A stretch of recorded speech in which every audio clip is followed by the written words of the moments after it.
여러분들의 인생이 활짝 피어나기 바라는 인생 피어스 이승한입니다. 여름이 이제 갔습니다. 그리고 날씨가 아침 저녁으로 많이 선선해지고 있습니다. 더운 게 사라지니까 좋고 그런데 또 좀 있으면 추워지겠죠. 참 이 뭔가가 규칙적으로 다 변해가고 있다는 것은 우리로 하여금 계속 무언가를 배울 수 있는, 깨달을 수 있는 계기가 되는 것 같습니다. 증시도 그렇죠. 지난주에는 좀 반짝 올랐는데 살짝 어, 이제 그 저지난주죠. 지난번 영상에서 다루었었을 그때에. 근데 또 뭐 어제 그 미국 증시 금요일 날짜는 또 많이 떨어졌죠. 엄청 떨어졌습니다. 3대 지수가 3%대로 떨어졌죠. 어, 여러 가지 흔들림이 많이 있는데 이럴 때 장이 어떻게 가는지 또 장기 투자 하시는 분들의 입장에서 떻게 시장을 바라보아야 하는지 이런 것들 같이 이야기 나눠보고자 합니다. 네, 다시 그래프부터 보면 이 파란 선이 우리가 같이 보고 있는 피어스원 포트폴리오죠. 여기까지는 참 착하게 잘 가고 있는데 여기 근방에서부터 좀 하락이 많이 따라갔습니다. 이렇게 시장 하락을 따라가는 경우가 없었는데 요때 외에는 이렇게 좀 그 하락률이 훨씬 얕았죠. 적었죠.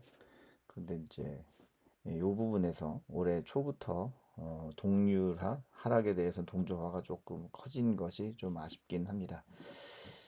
그렇더라도 시장 하락에 대해서 또 약간씩의 이제 포트폴리오의 약간의 그 비율 조정을 통해서 실제 성과는 그렇게 또 나쁘지 않은 부분도 없지 않아 있습니다.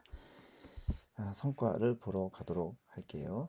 네, 성과로 보자면 8월 26일이 벌써 이 포트폴리오를 데모로 실제 금액을 넣어서 실제로 여러분과 나눌 수 있는 데모로 나눈 지가 660일이 되었고요.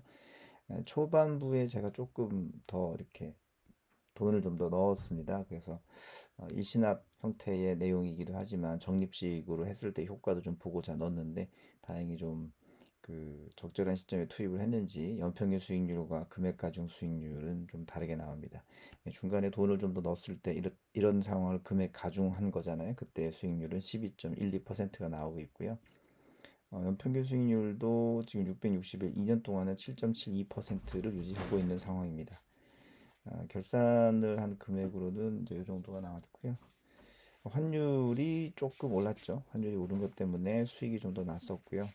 주간의 자산 가치는 0.22%또 올라갔습니다.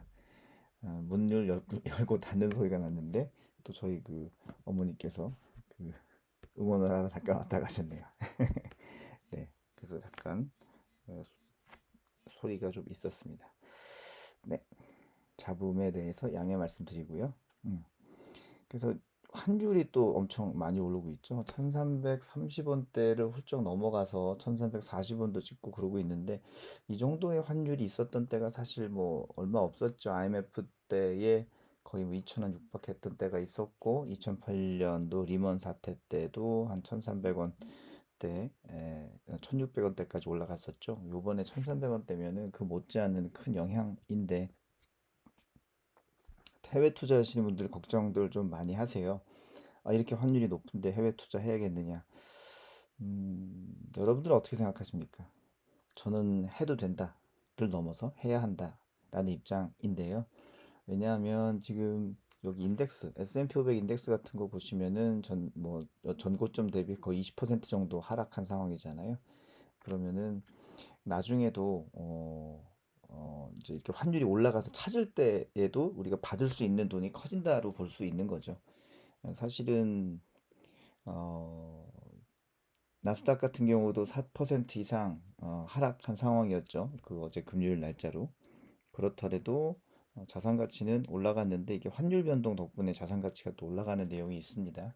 그래서 일단 시작을 하면 그다음부터 내가 돈을 받는 구조인데 장기 적립식으로 꾸준히 불려 나간다면 자산 가치 늘어날 것이고 또 자산 가치가 늘어났다는 좋은 점과 함께 경제 위기를 맞이하면 지금처럼 또 안 좋은 상황이 되었다라고 하더라도 환율로 따지면 금액이 또 커지는 거죠. 쓸 수 있는 돈이. 예, 사실 미국서 내는 세금은 0.25% 거래당 그렇게 발생하긴 하지만 한국으로 가져오면 환율이 확 올라가 있으니까 또 그런 면에서는 실질 이득이 된다고 봅니다. 그래서 납입할 때는 좀 나누어서 들어가기도 하지만 그게 불어나서 커져서 한 번에 가져올 때는 더 큰 이익이 있죠. 환이익을 볼 수 있죠. 지금처럼 어려울 때.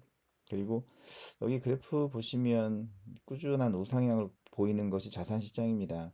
하지만 환율은 오르고 내리고 계속 반복될 뿐이죠. 그러니까 지금 환율이 높다라고 얘기하지만 역사상 뭐 제일 높은 가격으로 투자하고 있다라고 생각하실 수도 있을 거예요. 적립식 투자하시는 분들은. 그런데 이 환율은 언젠간 또 역사상 제일 저렴한 가격으로 미국 주식을 살 수 있다. 이런 시기가 올 수 있을 겁니다.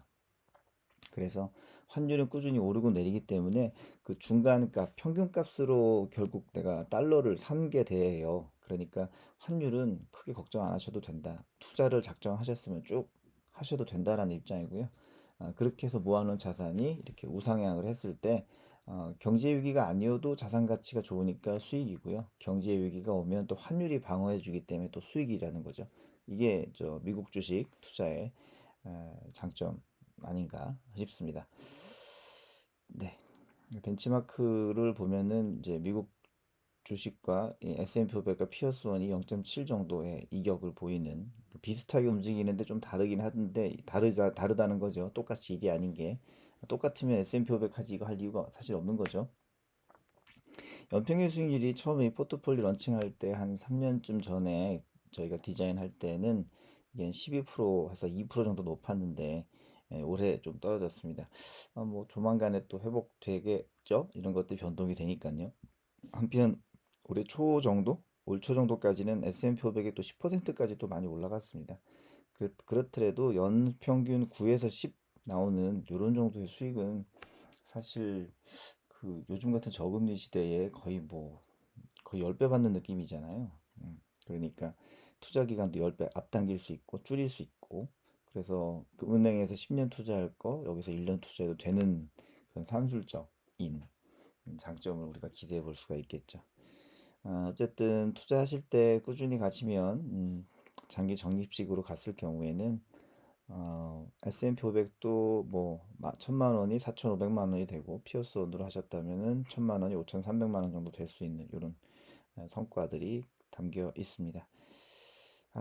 올해 초에 대비해서 피어스원이 좀 더 떨어졌죠. S&P 500은 더 올라갔고요. 올해 성과가 피어스원은 18%나 떨어졌습니다. 근데 뱅가드 S&P 500 인덱스도 12% 정도 떨어진 거죠. 거의 비슷하게 떨어졌는데 지금 1년간 수익률이 많이 떨어졌어요. 여기 1년간이. 그래서 14% 정도 떨어졌지만 여기에 이제 비추어서 볼 때 우리 연평균 수익률이 이렇게 나온다는 것은 실기간이죠. 2년 동안. 그래서 이건 나쁘지 않다. 3년 기간으로 요거 본다는 것이 크게 틀리지 않게 나오고 있다라는 내용이죠. 예, 그래서 뭐 장기적으로 봤을 때 그 연봉리 두 자릿수 수익률 낼 수 있다는 데서 뭐 안심하고 장기적으로 가도 되지 않을까 싶고요.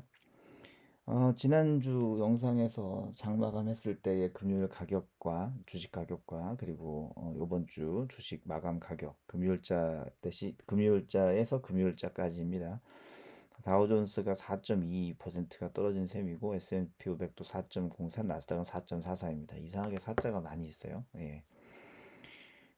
이제 뭐 요게 확 떨어진 데는 이유가 있었죠. 금요일에 파월이 이제 발표한 것 때문에 3대 지수 다 하락한 건데 이게 지금 바닥을 찍고 올라가는 중인지 아니면 이게 계속 내려갈 것으로 바라보는 것인지 의견은 되게 많습니다. 지표들을 보자면 이제 기업에서 제품 만들기 위해 그 원자재를 구매하는 그런 관리자들 있죠. 구매 관리자. 이 구매 관리자의 지수로 보면은 이게 45가 나왔는데 이게 이제 50 미만이잖아요. 그래서 5개월 연속 하락으로 계속 이제 기업들이 물건 만들 준비를 안 하고 있다는 것이죠. 그러면 기업이 보는 입장에선 경기가 안 좋다, 안 좋을 것이다 라고 얘기하는 건데 또 소비자 심리 지수는 55.1 정도 나올 거다 그랬는데 58.2예요. 열심히 또 소비를 하는 그런 스탠스인 거죠.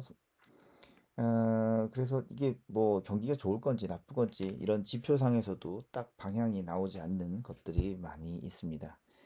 그러니까 전부 다 파월 의장의 입만 바라보는 상황이 되어 가는데, 파월은 이렇게 얘기했죠.